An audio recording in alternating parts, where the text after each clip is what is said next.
Are you a podcaster? Maybe you've got that big idea and you're looking for a network to join. The multi-award-winning Ozcast Network can get your content to eyes and ears all over the world. Join now for the first month free, and you could be featuring this sound at the beginning of your podcast. Ozcast. Simply head to ozcastnetwork.com for details.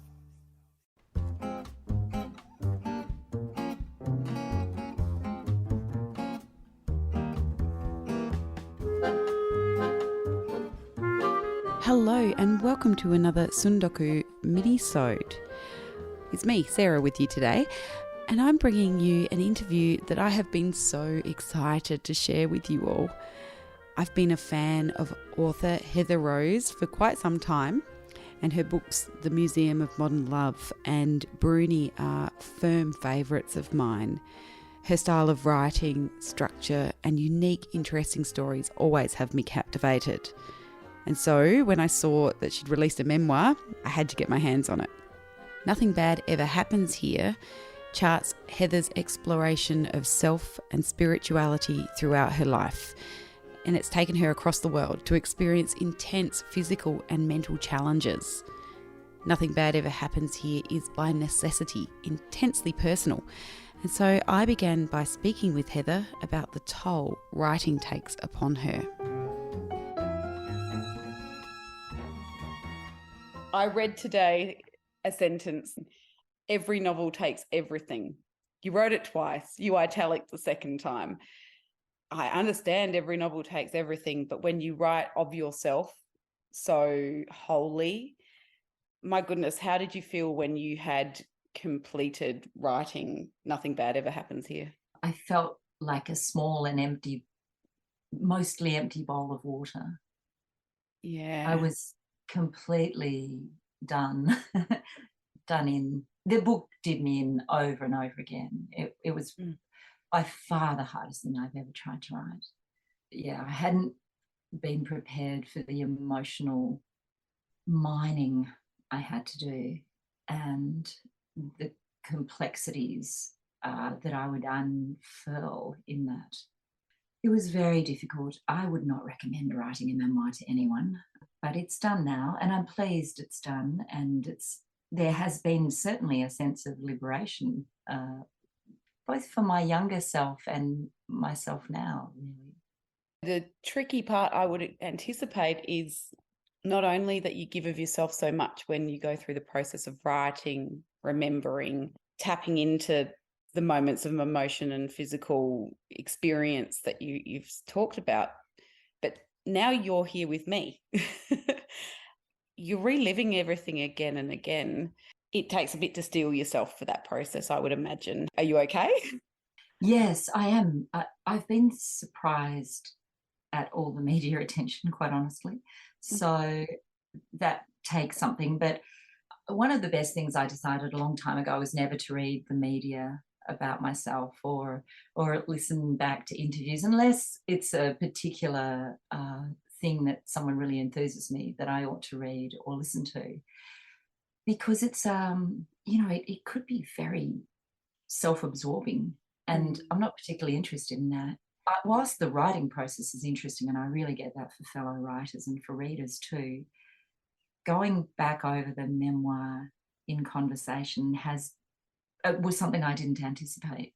And especially the really hard bits in the memoir are hard to talk about. It was hard to do the audio book for them. That really took something, getting the audio book done. But, there's also a sort of wisdom in telling a story over and over until it doesn't feel so attached. So, if that's a healing process, I'm right in the middle of it. Oh, goodness. Well, I promise to go gently. A lot of this is around the experience for you of spirituality, of finding purpose. Well, not necessarily finding it, of it finding you. I was just astonished, I guess, at your commitment to extreme physical commitment, that there is pain and there is suffering in devotion. It just astounded me. You finding your space in a Buddhist monastery, can you describe to me what that experience was for you? So I was 19 years old, and I had the name of a monk in Bangkok and I'd been in Asia for several months by this time, going overland from Australia up through Indonesia and Malaysia until I got to Thailand. And I looked up this monk and went and saw him every day for a couple of weeks. And I had been interested in Buddhism before that, but his name was Chai, and he recommended that I go out to the border of Laos to a monastery out there that had been established for Western people by the head monk of Thailand at the time, Ajahn Chah. And I found myself leaving Bangkok at about 7 o'clock at night on a 12-hour train trip out to the border. I was the only Western person on the train, and all I had with me was a piece of paper that Chai had written in Thai script, entirely foreign to English, two things.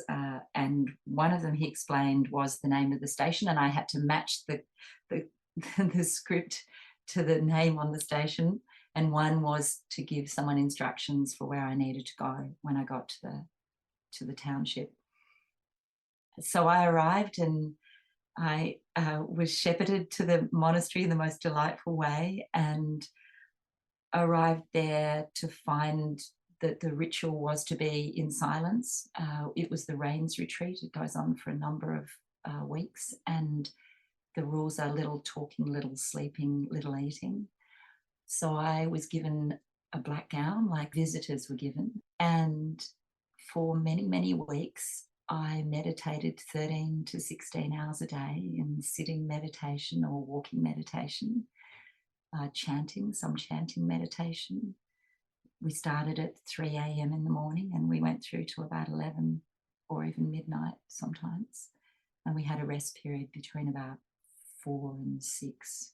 We ate one meal a day. We only ate in the morning, about 9 o'clock in the morning. We were completely looked after by the villagers who feed everyone in the monastery every day.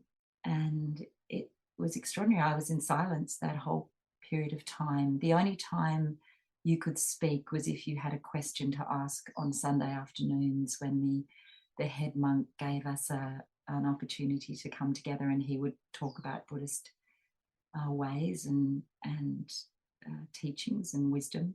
And then we had the opportunity to ask a question if we wanted to. So I never did ask a question, but it was remarkable to be in silence for that period of time.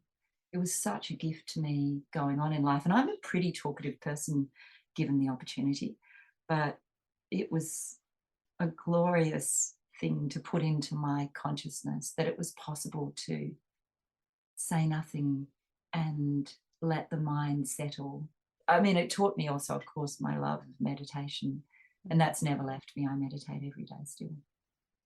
And that's a tool for life that helps manage so many different aspects of the busyness of the world, isn't it? It's essential, I think. It is for me, and I know that people who practice it find it such a invigorating and calming tool. Both things are true, and it helps create a little bit of distance from all the drama in the world, which is important. Now, before you went to Thailand, you grew up in Tasmania. You speak of a beautiful closeness to your grandparents, to your family. What was your childhood like? I was the luckiest person in that regard, as many children in Tasmania have been, barefoot for many months of the year, running along beaches that there were no other footprints on, swimming in the sea all year round, beautiful, clean ocean, awesome waves, lots of sailing, lots of fishing with my grandfather. I feel like I grew up with a fishing line in my hand and a little wooden dinghy, watching the sun come up and watching the sun go down, watching the clouds roll in, whatever breeze was happening. And I had the opportunity to be free as a child, even where we lived, which was, an hour by bus out of Hobart, but only 20 minutes or half an hour by car in those days. There was no one locked their doors. We're welcome in everyone's house. my best friend and I, he lived at the other end of the street and we lived in a little cul-de-sac, and we'd, ring each other's parents to see who was having the best food for dinner. And I love that. and it was delightful. We were a roaming pack of animals, really, and we were on our bikes. We were on our, swimming down at the beach. We were making, forts up in the bush. We were mining the ponds for tadpoles, and it was an idyllic childhood. It really was. And there was, as you say, there was a lot of extended family. So my grandparents, I went nearly every day to my grandmother's house for lunch when I was at primary school, because she lived at the bottom of the school oval. And that made a very delicious contribution to my life, and caused me to continue to love food to this day, I think. And my other nan was a great cook too, and we used to go there every Sunday afternoon. So I had a really rich relationship with my extended family too, and it was a priceless thing. And in fact, one of the reasons that I moved back here when my children were young, so they could get a sense of that too. When you were young, you lost your brother and your Mm. grandfather. As much as you feel comfortable talking about that, please, can you tell me the background of that?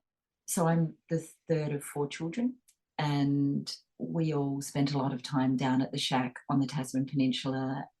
My eldest brother was very close to our grandfather, as was I, and I was very close to my eldest brother. And when I was 12, he and Granddad died in a boating accident, and it destroyed my family. My parents never got over it, and my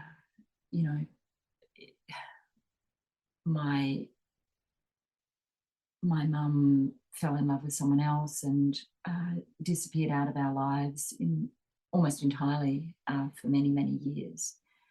And my dad went on being a beautiful man, living a monkish life, never remarried, never repartnered, and sort of took it upon himself to be the rock in the family. And my remaining brother, and my sister and I all bear the scars of that whole period. It just caused such enormous grief for all of us, and it was never dealt with. We were never allowed to speak about him or my grandfather because it was too painful for Mum, and then we all got in the habit of never saying anything about it. So there were lots of flow-on effects from that. Is a part of writing it for you that expression of what you couldn't speak at the time? What a great observation. I initially started the memoir because I wanted to capture the stories for my children. And then as I worked on it and started paring it back, it was a much longer manuscript, more than twice the length that it is now. And my wonderful editing team said, look, there are 3 stories in this book. You could have 3 memoirs in this. So what about you focus on that particular aspect, which is the spiritual aspect? And I was extremely reluctant to do that. I didn't want to be seen as a spiritual person. I think I mostly felt that I would be required to have some kind of answers about the world, and I don't have any answers. So I don't know, but I'm curious. So that was part of the challenge of all of this. So having to find myself back in those times was difficult. And I felt that I owed the reader really deep diving into find that little 6-year-old girl, or find that 12-year-old girl, or find that 17-year-old girl, and find the 26-year-old girl. It was a process that expected far more of me than I've ever tried to navigate in a novel. And I love novels for character and for the arc of the story. That's always such a surprise to me too, because I write by the seat of my pants. I'm not a plotter. So I had to find an arc for my life somehow. And of course it was there in the spiritual journey, but I just never put it together before. So it was a distillation process on many different levels, both to find the essence of myself at those ages, but also then to find language that somehow imbued the reader with a sense of the world as we would in a novel, and also the threads that are traveling forward and where those threads took me and what was constant in my life and what has been endearing. The way you write is just, it's beautiful. It's compact and it paints pictures and it gets into your heart. Thank you. It's clear the care you've taken, not just looking in, and then you've thought about the reader and you've looked out for an experience of reading that's phenomenal. Yeah, it was a really complex challenge in craft in that regard, because, 8 novels in, I still don't know what any novel will demand of me. They're all different. I have to start again at the beginning, really. But one of the things that over the years, because I was a professional writer in advertising for a long time, and then having written 8 novels, one of the things I do probably have more facility with these days is the editing process for myself and crafting sentence after sentence and pacing. Bruni taught me a lot on pacing because I'd never tried to write in that kind of more commercial thriller kind of genre. And I just knew that if I was going to tell a story with that much political content and very serious issues content, I had to give it a pace so the people who wanted to seek more deeply could dive in there, but the people who just want a really good read would also stay with it. So that was a great lesson. And then, of course, I was aware that I'd written 8 novels and people expect a certain standard from me, but I'd never put a non-fiction book together, and I didn't know how to do that. I want to talk to you about the experience of sweat lodges and sun dances, because that is just such a phenomenal calling that seemed that it was exceptionally powerful for you. I mean, like you almost didn't have a choice. No, I didn't feel like I had a choice. Tell me more. I had a powerful experience in my first sweat lodge where I was visited by a spirit animal, and I couldn't pretend it didn't happen, and I didn't tell anyone about it, but it was compelling. I had never had anything happen in that regard. I mean, I've always been close to nature, and I've had a lot of experiences in nature with wildlife. But to have a spirit animal come, it was disconcerting. It was really disconcerting. And then I had these repetitive dreams after that particular weekend. I kept having the same dream night after night after night with very clear instructions about what I was to do. And when I finally asked a person who would understand about this, he said, "Oh, you're being called to Sundance." And he was a Sundancer, so he knew all about it. But I had no idea. And so I end up in America for 4 years, traveling back and forth to America every summer for 2 or 3 months, but living every day the rituals of a Sundancer over a 4-year commitment. So that was a huge part of my life. Taught me a lot of discipline, taught me what commitment really means, and also opened up the invisible world to me in ways that only, ceremony like that and that engagement with a people who see the world in a different way, that's never left me, of course. What an astounding thing as a white Australian woman from Tasmania to be pulled so strongly to a Sioux experience on the other side of the world, and then to process through that discipline, that very hardcore experience. I mean, the Sundance, it's relentless. Am I right? You don't eat, you don't sleep, or you barely sleep, you don't drink? We barely sleep, because once you start starving yourself and not having water, you don't sleep very well. So we do that for 4 days, and we dance from sun up to sundown, which is a long day. It's in the middle of summer. So, we'll dance for, 12, 14 hours a day and stare into the sun and have no food or water, plus sweat lodges at least twice a day and sometimes 3 times a day. All of everything that we're told is that's terrible for you. And yet, from what you've written, it's the most enlightening and humbling experience that one can possibly have. And it taps into that knowledge that is something that we just simply haven't got and don't understand. Yes, exactly. It's humbling, it's vivifying. It's something I'll never get over. It stays with me every day. It's with me every day. Yeah. And so rewriting and telling the stories of that, I know that you talk in here about how you keep notebooks, but I would imagine calling back that experience is just a matter of a moment. Absolutely. I can be back there in a moment. I can hear it, I can smell it, I can see it. It's one of those great gifts in life that's a beautiful memory that is with me. There's a sense of immediacy for me, and that sense of immediacy with the natural world has never left me from those Sundays. So I'm very lucky to live here in Tasmania and to be able to experience nature at such close hand. But that's a continuing choice because that's what grounds me. It's where my work springs from. It's where my creative heart lives.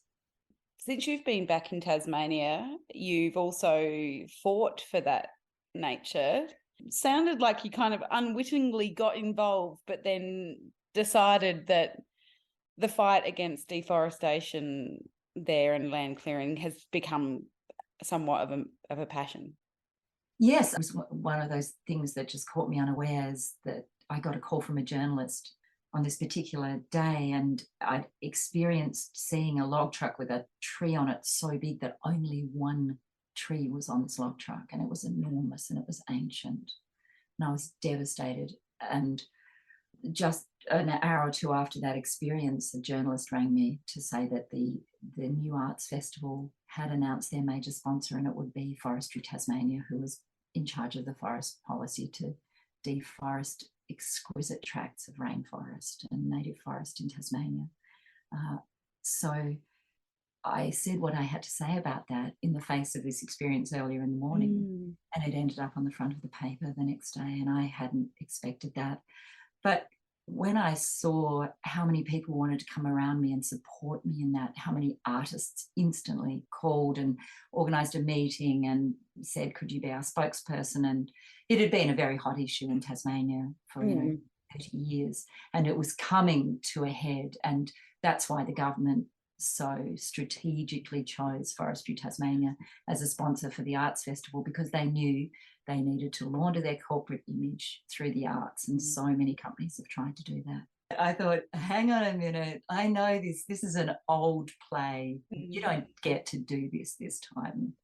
And especially because the trees and the forests in Tasmania had been such a big part of my Sundance, and I'd made a huge commitment to be a stand for the preservation of these magnificent forests. So when I came up against the festival director, and her perspective was that a festival is somehow an equivalent to the magnificence of rainforests, I was like, I don't think so. Everything you've done in terms of exploring your spirituality has come back to understanding how we are part and one of everything. And probably a moment that literally struck you was in the middle of the Australian desert. And from your description of that, it seems quite a contrasting experience than perhaps any of your other spiritual endeavors. You know, the Buddhism, you sought that out and you found the man that you had a relationship with and connected with immediately there in Chai. And then with the Sundance, you were called there. Whereas with the Australian desert, you were invited, but it didn't seem like it was stacking up initially for you. Is that the right read on it? Absolutely. I'd agreed to go out to the desert because there was going to be an Inma, an Aboriginal dance. And then that was cancelled when we arrived in Alice Springs. So we ended up going to a homestead, and there were about 50 of us. And then this extraordinary event happened where there was a double rainbow, two completely circular rainbows, one inside the other. And I have no idea to this day what really happened, but we started to dance two circles to imitate the two rainbows above. No drugs, no alcohol, no mind-altering substances whatsoever. We were sober and clear-eyed and clear-headed. We'd been in meditation for a number of days, and we started circling, one circle going clockwise, one anti-clockwise. And something hit us all. I it was as if we were struck by lightning. Wow. And I don't know, at least half of us got knocked down. Some of us went completely mad. I just had a blissful experience. I went there to ground myself after my fourth Sundance because I was really not grounded. I was very open after that fourth ceremony, and it was hard for me just to live ordinary life. So I went there thinking the Central Desert will ground me. Aboriginal people, they know how to be earthed. But the opposite actually happened. And I got blown out of my human dimension, and became something that was literally an observer. I had no connection to myself, my memories, I could walk about.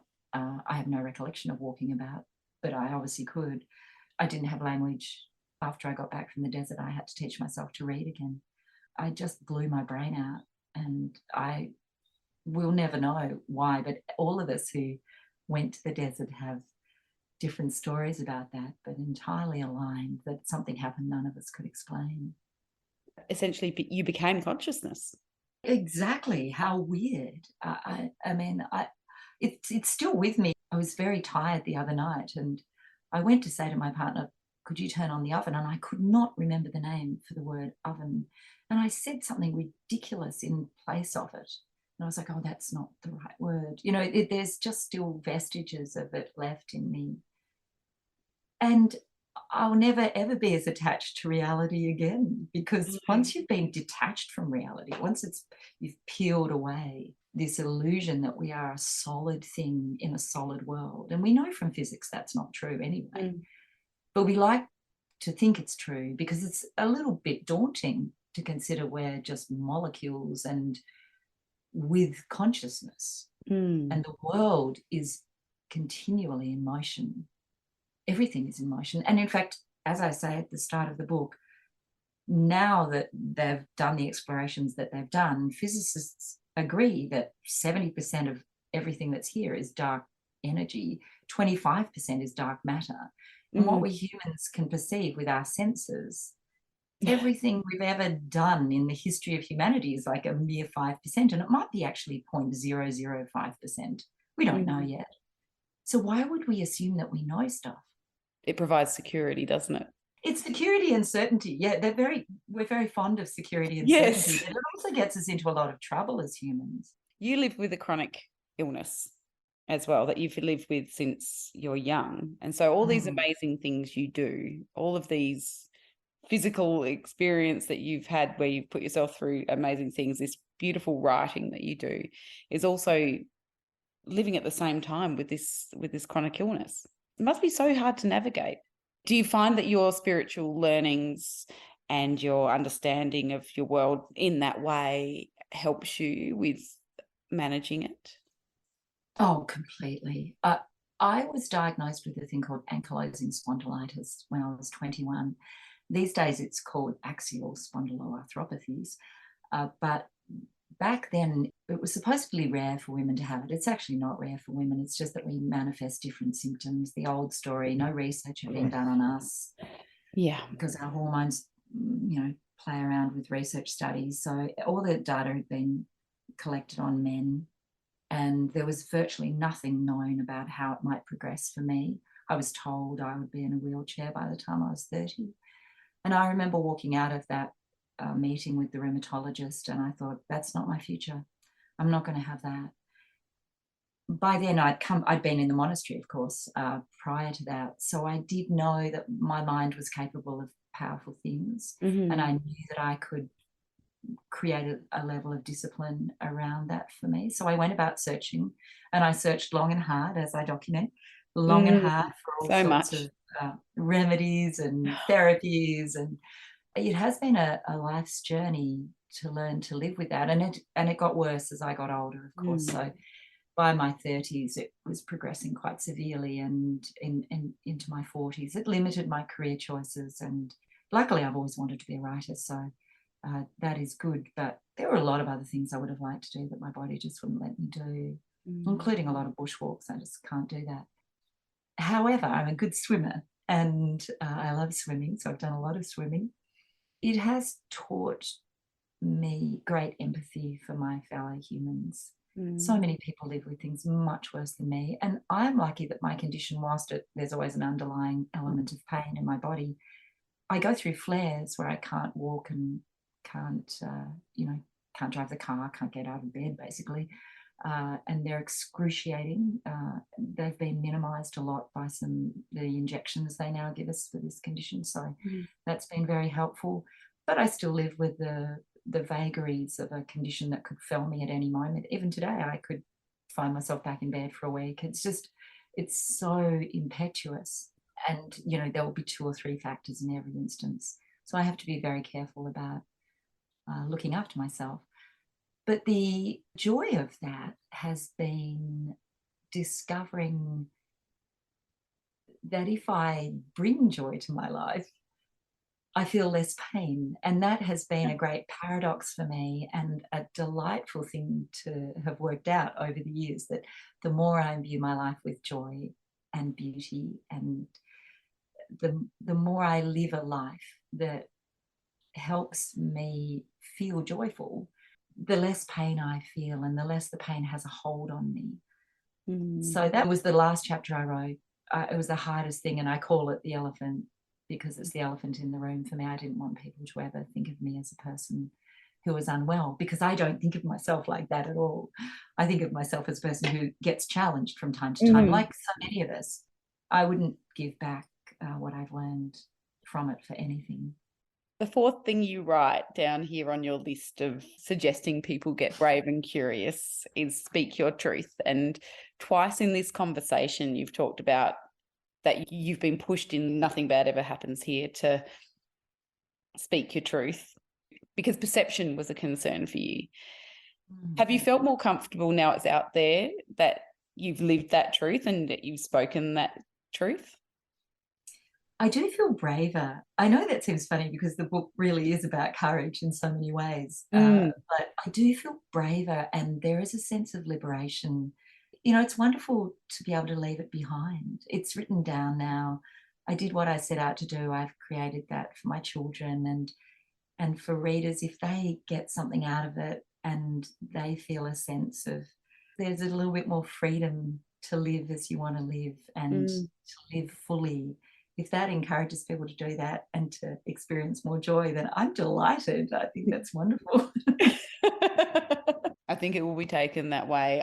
And I'm very grateful for your time today. So thanks for talking with me. Thank you so much, Sarah. All the best. See you later. Author Heather Rose speaking with me about her memoir, Nothing Bad Ever Happens Here. It's one of those rare books that I read cover to cover and then started again at the beginning. I encourage you to add it to your Sundoku. And speaking of Sundoku, here's what Heather said about discovering what our podcast name means. When I read aloud the definition, my partner and I just laughed. We're like, oh, that's our house. I'll never forget, a girlfriend dropped by and I had a stack that was, probably, I don't know, at least 1 metre tall beside the bed because it can lean against the wall. And she just went, Heather, it's out of control now. I see. Depends who you ask. Exactly. You just might need assistance getting to the one you need at any given time. That's all. Isn't that the truth? I know. I love the idea of a library with a ladder would be beautiful. Yeah. See, she's one of us, and it's no surprise. Anyway, that's all I've got for you today. But keep your eye on the podcast stream. We'll be back at you with a fall episode soon. For now, I'm Sarah Martin, and I hope you take care.